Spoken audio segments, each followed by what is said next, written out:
चलिए, जय हिंद, नमस्कार प्यारे बच्चों। एक बार फिर से आप सभी का बहुत बहुत स्वागत है। तो आप सभी का जो है ना क्वेश्चन बैंक जो चल रहा था प्यारे बच्चों, वह आपका 2012 तक हो गया था। ये हमारा क्या 2013, ठीक है ना। 2012 तक पूरा अच्छी तरह से कंप्लीट कर देते पूरा ऑब्जेक्टिव, ठीक है ना। अब हम लोग का शुरू होगा या 2013 का क्वेश्चन शुरू होगा, ठीक है। तो चलिए क्लास को करते हैं शुरू। वीडियो को लाइक शेयर जरूर कर दीजिएगा, ठीक है। तो पहला क्वेश्चन है कि संगमरमर का रासायनिक सूत्र क्या होता है बच्चों। संगमरमर का आपका आंसर हो जाएगा ऑप्शन ए CaCO3। ऑप्शन अगला क्वेश्चन नेक्स्ट है कि बोन COOH अभिक्रियाशील मूलक को क्या कहते हैं। देखिए यहाँ आपका एक एसिड होता है, एसिड यानी कि यहाँ अम्ल होता है। अगला क्वेश्चन है कि प्रकाश संश्लेषण क्रिया में ऑक्सीजन बाहर निकलता है। देखिए जब प्रकाश संश्लेषण क्रिया होती है तो ऑक्सीजन जो बाहर निकलता है वह जल के माध्यम से ऑक्सीजन बाहर निकलता है, इसके माध्यम से, जल के माध्यम से। यदि आपसे क्वेश्चन पूछे कि पेड़ पौधे कौन सा गैस छोड़ता है और कौन सा गैस लेता है, तो ध्यान रखना है कि पेड़ पौधे जो है ना वह कार्बन डाइऑक्साइड गैस को ग्रहण करता है। क्या करता है? कार्बन डाइऑक्साइड ग्रहण करता है। और ऑक्सीजन जो है वह क्या करता है? छोड़ता है। क्या करता है? CO2 ग्रहण करता है और O2 मतलब ऑक्सीजन छोड़ता है। और एक आपको क्वेश्चन है कि बताइए हमारे वायुमंडल में CO2 की मात्रा कितनी है। फिर बच्चों हमारे वायुमंडल में CO2 यानी कार्बन डाइऑक्साइड का जो मात्रा है 0.03% है। क्लियर है सबका? चलिए आगे बढ़ते हैं। अगला क्वेश्चन है कि मैग्नीशियम पाया जाता है। फिर बच्चों मैग्नीशियम किस में पाया जाता है? मैग्नीशियम जो है आपका क्लोरोफिल में पाया जाता है। आपका एकदम यह भी क्वेश्चन आ सकता है कि पत्ती का रंग हरा है ना, पत्ती का रंग हरा क्यों होता है। तो बताना है कि पत्ती का रंग हरा जो होता है उसका वजह है क्लोरोफिल। क्या है वजह? क्लोरोफिल, यानी कि क्लोरोफिल की उपस्थिति में ही पत्ती क्या होती है? हरी होती है। यानी कि हरी भरी पत्तियां में कौन सा तत्व पाया जाता है? तो क्लोरोफिल बताना आप लोगों को, ठीक है ना। दूसरा बात क्या आएगा कि पत्ती के सतह पर कई छोटे छोटे छिद्र पाए जाते हैं, उसे क्या कहते हैं? उसे कहते हैं रंध्र। क्या कहते हैं? रंध्र कहते हैं। पत्ती के सतह पर कई छोटे छोटे छिद्र पाए जाते हैं जिसको हम लोग क्या कहते हैं? रंध्र कहते हैं, ठीक है। अगला क्वेश्चन आ जाइए कि इंसुलिन की कमी से। देखिए बहुत ही अच्छा क्वेश्चन है, एग्जाम में आपको कई बार आ चुका भी है कि इंसुलिन की कमी के कारण कौन सा रोग होता है। तो इंसुलिन की कमी से आपका मधुमेह रोग होता है। कौन सा रोग? मधुमेह। और यह जब घेंगा देख रहे हैं ना, यह आपका आयोडीन की कमी से। किसकी कमी से? आयोडीन की कमी से कौन सा रोग होता है बच्चों? तो घेंगा रोग होता है। क्लियर है सबका? चलिए नेक्स्ट आते हैं।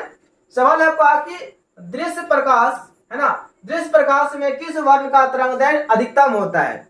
यानी कि श्वेत प्रकाश। दृश्य प्रकाश बोलिए या फिर आप बोल सकते हैं श्वेत प्रकाश। यानी कि श्वेत प्रकाश में किस वर्ण का तरंगदैर्घ्य सबसे अधिक होता है? तो तरंगदैर्घ्य की बात करेंगे तो लाल वर्ण का तरंगदैर्घ्य सबसे क्या होता है? अधिक होता है। और ये बैगनी का जो तरंगदैर्घ्य है वह सबसे क्या होता है? कम होता है। बैगनी का तरंगदैर्घ्य क्या है? कम है। लेकिन वही क्वेश्चन पूछे कि किस वर्ण का विचलन अधिक होता है, तो बताना है विचलन। देखिए ध्यान से, विचलन जो है ना अधिक, ध्यान दीजिएगा, अधिक विचलन किसका होता है? तो बैगनी वर्ण का। नाम प्यारे बच्चों, बैगनी वर्ण का विचलन क्या होता है? सबसे अधिक होता है। लेकिन यदि बात करेंगे विचलन कम यानी किस वर्ण का विचलन कम होता है प्यारे बच्चों, तो जो है ना आपका लाल वर्ण का विचलन क्या होता है?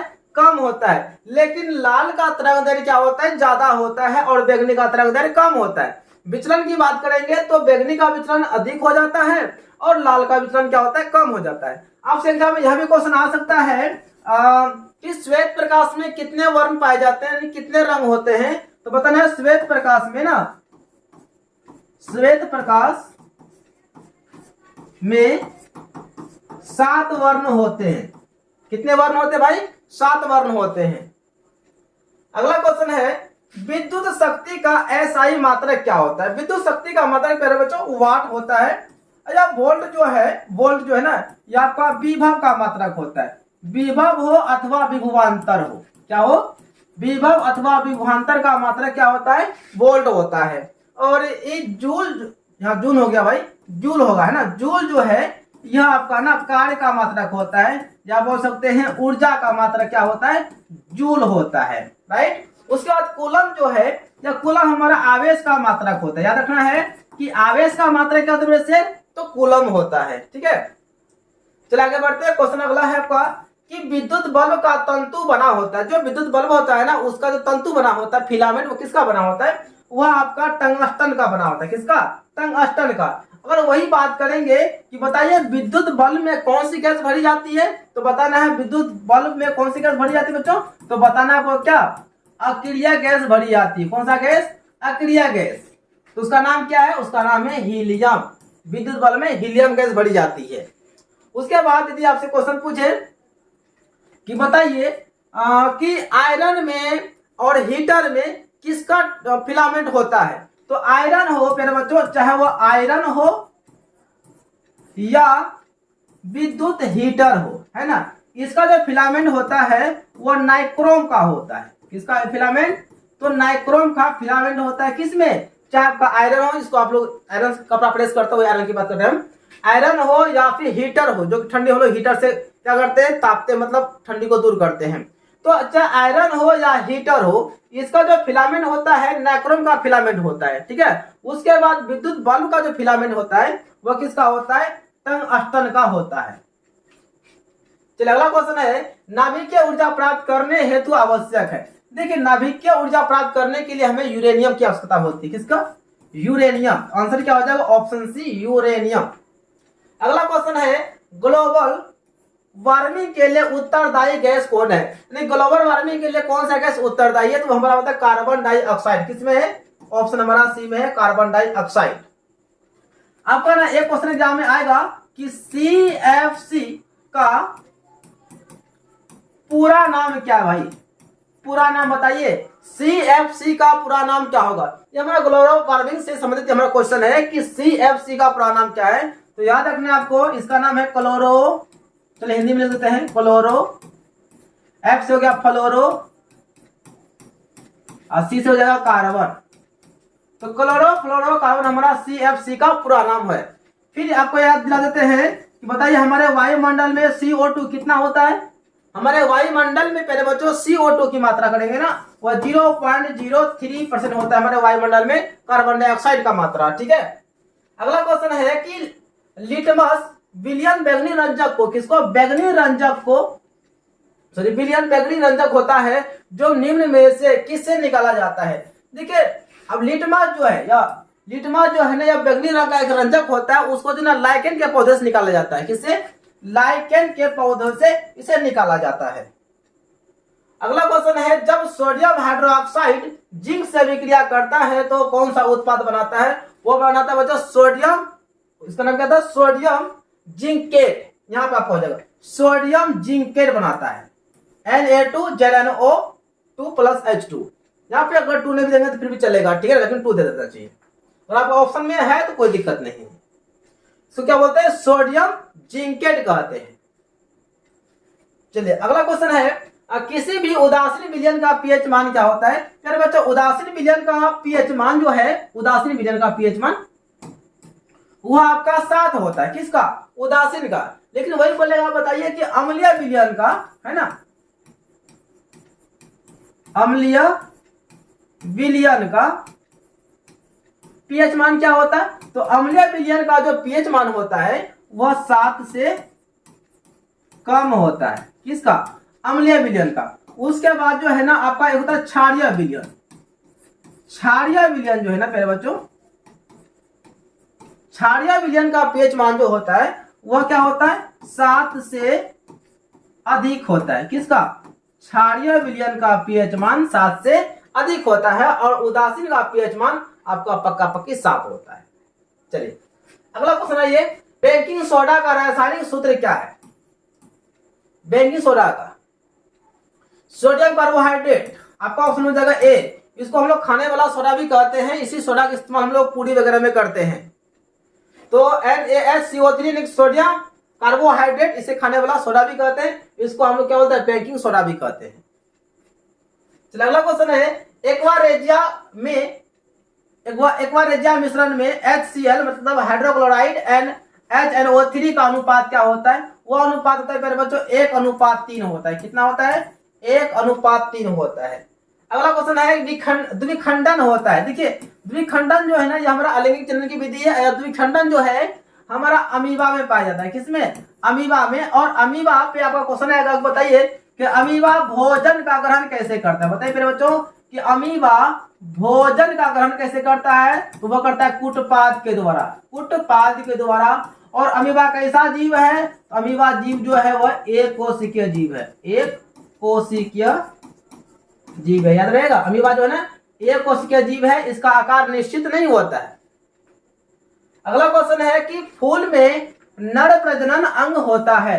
मेरे बच्चों फूल का जो नर प्रजनन अंग होता है, नर, वो आपका होता है पुंकेसर। क्या होता है?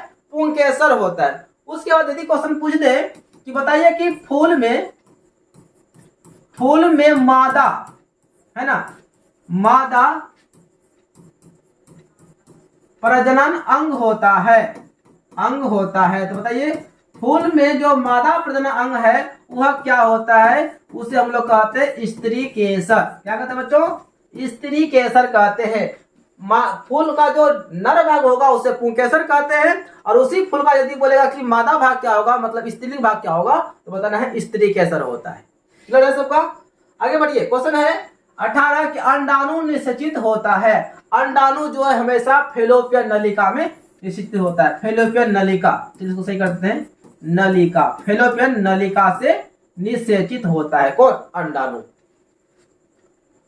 और प्रत्येक, और देखिए अंडाणु जो है, याद रखिएगा अंडाणु किसमें पाया जाता है? तो अंडाणु जो है, अंडाणु स्त्री में पाया जाता है। और यह अंडाणु जो है ना क्या होता है आपका? 2 गो होता है। कितना होता है? अंडाणु कितने होते हैं? अंडाणु 2 होते हैं। और बात करेंगे शुक्राणु का। शुक्राणु किसमें पाया जाता है? तो पुरुष में। शुक्राणु पुरुष में पाया जाता है। किसमें? शुक्राणु पुरुष में पाया जाता है। और शुक्राणु निर्माण कहाँ में होता है? शुक्राणु का निर्माण जो है ना आपका वृषण में होता है। याद रहेगा, शुक्राणु कहाँ में बनता है? वृषण में बनता है। चलिए क्वेश्चन नेक्स्ट है 19। अवतल लेंस का आवर्धन यानी कि m बराबर होता है। आवर्धन क्या होता है आपका? होता है v/u होता है। और ये याद रखना है आपका दर्पण सूत्र, ध्यान दीजिएगा। दर्पण सूत्र जो होता है 1/v प्लस 1/u बराबर 1/f। और एक आपका होता है लेंस सूत्र। एग्जाम में आपका आएगा, लेंस सूत्र को बताइए, दर्पण सूत्र को बताइए। यह होगा आपका 1/v माइनस 1/u बराबर 1/f। यह हमारा हो जाएगा दर्पण का सूत्र, यह हमारा हो जाएगा लेंस का सूत्र हो जाएगा। क्लियर है सबका? चलिए अगला क्वेश्चन है कि गोलीय दर्पण में फोकसांतर एवं वक्रता त्रिज्या के बीच में संबंध क्या है? तो जो फोकसांतर होता है f जो होता है यह r/2 होता है, और इधर से गुना करेंगे तो r बराबर क्या हो जाएगा? 2f हो जाएगा, है ना। ये संबंध होता है, यानी कि फोकस दूरी जो है वक्रता त्रिज्या की आधी होती है, अर्थात वक्रता त्रिज्या फोकस दूरी की 2 गुनी होती है। r बराबर हो जाएगा 2f, आपका ये वाला ऑप्शन हो जाएगा सही। और जहां पे देखिए f बराबर r/2, ई भी आपका हो जाएगा सही। थोड़ा मिस्टेक से जो ना दोनों ऑप्शन आ गया इसमें, लेकिन आपका जो ऑप्शन एग्जाम में दोनों में इसको एक ऑप्शन रहेगा, लेकिन यहाँ पे फिलहाल में आपका दोनों आंसर सही है। ठीक है, दोनों सही है। अगला क्वेश्चन है कि विद्युत धारा उत्पन्न करने की युक्ति को क्या कहते हैं? तो विद्युत धारा उत्पन्न करने की युक्ति को कहते हैं जनित्र, कहते हैं जनरेटर, जनित्र कहते हैं। चलिए प्यारे बच्चों 2013 का कितना का? 2013 में आपका 21 क्वेश्चन था। ऐसे 20 ही था, हम एक्स्ट्रा लिए थे, वो पूरा खत्म हो गया ऑब्जेक्टिव। ठीक है ना। तो कल हम लोग का क्लास जो होगा वो होगा 2014 का क्वेश्चन बैंक होगा। ठीक है, आस्ते आस्ते आपका ऑब्जेक्टिव का संख्या थोड़ा बढ़ेगा। ठीक है ना। तो वीडियो अच्छा लगा होगा तो वीडियो को लाइक शेयर जरूर कीजिएगा, और कमेंट बॉक्स में अपना राय जरूर बताइएगा। और एक क्वेश्चन आप लोग कमेंट बॉक्स में जरूर भर दीजिएगा। वह क्वेश्चन आप लोग के लिए है, AW में आपको देते हैं होमवर्क क्या कि बताना है कि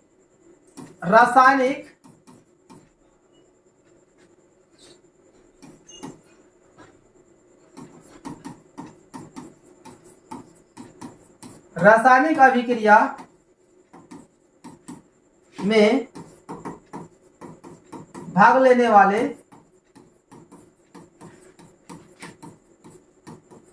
पदार्थ को क्या कहा जाता है? ठीक है ना। तो रासायनिक अभिक्रिया में भाग लेने वाले पदार्थों को क्या कहा जाता है? इसका आंसर आप सभी क्या कीजिएगा, इसका आंसर नीचे कमेंट बॉक्स में डाल देना है। ठीक है, तब तो मिलते हैं हम लोग अगले क्लास में। तब तक के लिए जय Hind, Vande Mataram, best of luck. अपना ध्यान रखिए और पढ़ाई को सीरियस लिया कीजिए।